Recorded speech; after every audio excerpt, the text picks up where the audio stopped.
অসম গণ পৰিষদ দলৰ এটি সজাতি দলে পঞ্চায়ত নিৰ্বাচনৰ জয়ী হোৱা প্ৰাৰ্থীসকলৰ ঘৰত উপস্থিত হোৱাৰ উপৰিও ব্ৰহ্মপুত্ৰৰ গৰাখহনীয়াৰ পৰিস্থিতিৰ বুজ লয়।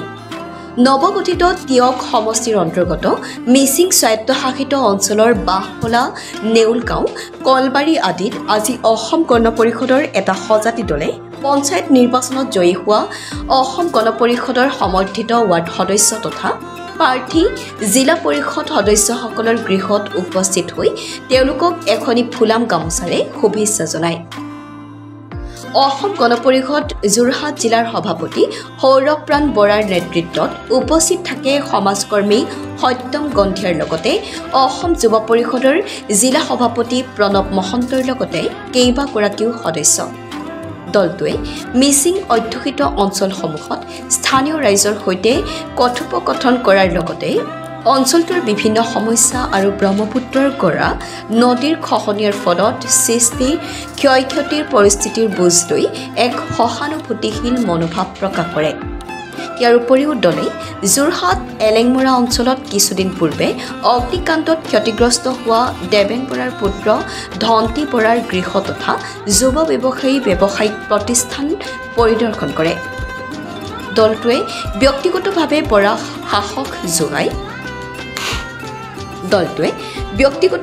বৰাক সাহস যোগায় আৰু সমবেদনা জ্ঞাপন কৰে। লগতে স্থানীয় প্ৰশাসনে অতি সোনকালেই যথোপযুক্ত সহায় সহযোগিতা আগবঢ়াব বুলি আশা প্ৰকাশ কৰে। এই পৰিদৰ্শনৰ জৰিয়তে অসম গণ পৰিষদে পুনৰ এবাৰ জনসংযোগ আৰু মাটি পৰ্যায়ৰ জনসমস্যাৰ প্ৰতি দলটোৰ সচেতনতা আৰু দায়বদ্ধতা প্ৰকাশ কৰিছে। যোৰহাটৰ পৰা অনুপম বৰাৰ ৰিপৰ্টাৰ লাইভ অসম। আমাৰ অসম গণ পৰিষদ দলৰ যোৰহাট জিলা সমিতিৰ এটি দলীয় সতীৰ্থসকলক লৈ প্ৰথমে আমি আহিলোঁ 38 নং বালিগাঁও পঞ্চায়তৰ। আজি 3 দিনৰ আগতে আমাৰ দলৰে এজন শুভাকাংক্ষী দেৱেন বৰা ডাঙৰীয়াৰ গৃহত জুই লাগিছিল। তেখেতে এই অঞ্চলতে বৰ ষ্ট্ৰাগল কৰি এখন দোকান দিছিল, তাত হাৰ্ডৱেৰ পৰা আৰম্ভ কৰি সকলো আছিল। আমি তেখেতৰ এই দুখৰ সময়ত সমভাগী হ'বলৈ আহিলোঁ। তাৰ পাছতে আমি আহিলোঁ আমাৰ 39 নং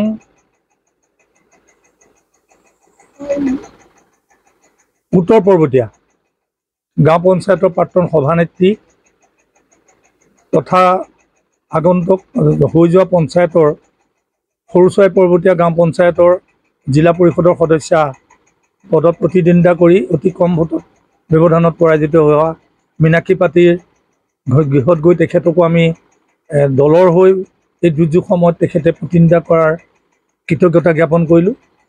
ইয়াৰ পাছতে আমি আহিলোঁ 40 নং উত্তৰ পৰ্বতীয়া জনজাতি পঞ্চায়তৰ নৱনিৰ্বাচিত সভানেত্ৰী টিনা কামান পেগু বাইদেউৰ গৃহলৈ আৰু লগতে আমাৰ অগপ আঞ্চলিক সমিতিৰ সম্পাদকৰ দৰে গুৰু দায়িত্ব পালন কৰি কেইবাবছৰো 40 নং উত্তৰ পৰ্বতীয়া জনজাতি অগপ আঞ্চলিক সমিতিখনক সুসংগঠিত কৰি ৰখা আৰু এইবাৰ পুনৰবাৰ এই পঞ্চায়তখন অগপৰ নেতৃত্বাধীন পঞ্চায়তলৈ কৰিব পৰাৰ বাবে আমি সুৰেন পেগু ডাঙৰীয়াকো তেখেতৰ বাসগৃহত আহি পেলাই তেখেতক কৃতজ্ঞতা জ্ঞাপন জনাইছোঁ।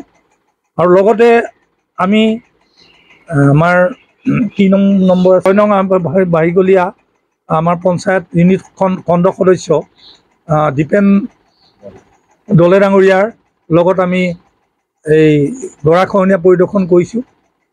আমি চৰকাৰক দাবী জনাম যে এই যি গৰাখহনীয়া, সেই গৰাখহনীয়া ভাগ যাতে সোনকালে ৰোধ কৰাৰ ক্ষেত্ৰত চৰকাৰীভাৱে যাৱতীয় ব্যৱস্থা গ্ৰহণ কৰিব লাগিব আৰু লগত